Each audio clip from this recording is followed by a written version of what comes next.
وبركاته.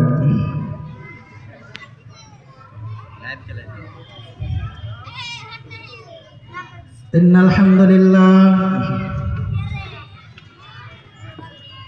الحمد لله نحمده ونستعينه ونستغفره ونؤمن به ونتوكل عليه ونعوذ بالله من شرور أنفسنا ومن سيئات أعمالنا. من يهده الله فلا مضل له ومن يضلله فلا هادي له. وأشهد أن لا إله إلا الله وحده لا شريك له وأشهد أن محمدا عبده ورسوله الذي أرسله بالحق بشيرا ونذيرا والداعيا إلى الله بإذنه وسراجا منيرا. أما بعد فأعوذ بالله من الشيطان الرجيم. بسم الله الرحمن الرحيم.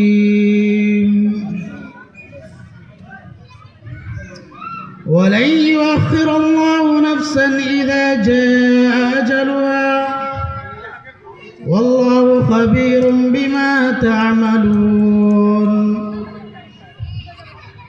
وقال النبي صلى الله عليه وسلم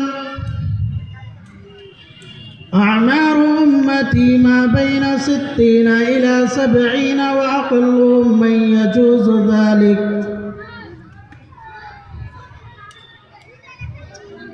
رب اشرح لي صدري ويسر لي أمري واحلل عقدة من لساني يفقه قولي.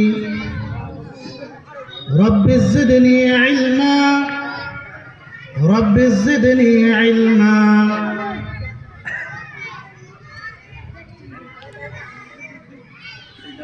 जनाब सदर इजलास, स्टेज पर बैठे हुए उलमाए किराम और सामने बैठे हुए अजीज दोस्तों, बुजुर्गों,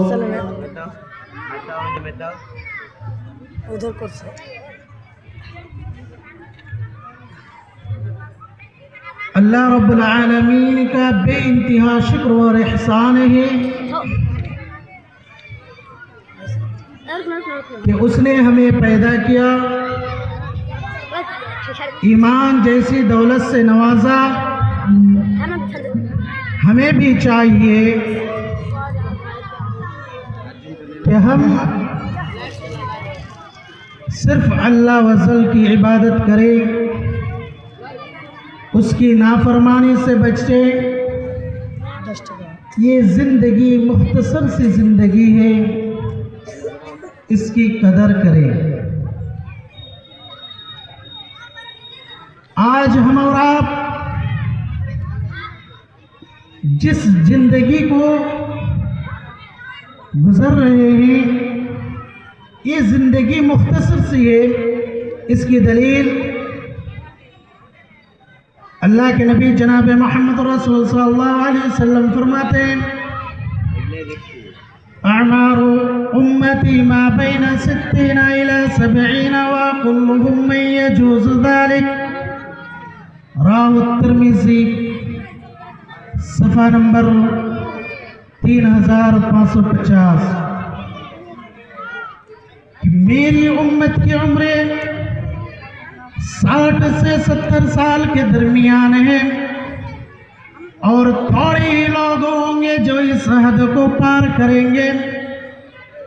यानी अल्लाह के नबी जनाब मोहम्मद रसूल सल्लल्लाहु अलैहि वसल्लम ने फरमा दिया कि उनके जो उम्मती है اللہ کے نبی جناب محمد رسول صلی اللہ علیہ وسلم کی امتی ہم اور آپ ہیں۔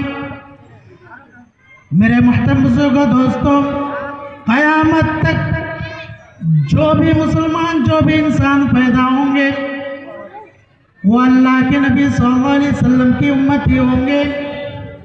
انہی کے بارے میں فرمایا کہ آج ہم لوگوں کی جو عمریں 60 سے 70 سال کے درمیان ہیں، اب یہ 60 سے 70 سال کی زندگی گزارنے کے بعد اس کے بعد کیا ہوتی ہے؟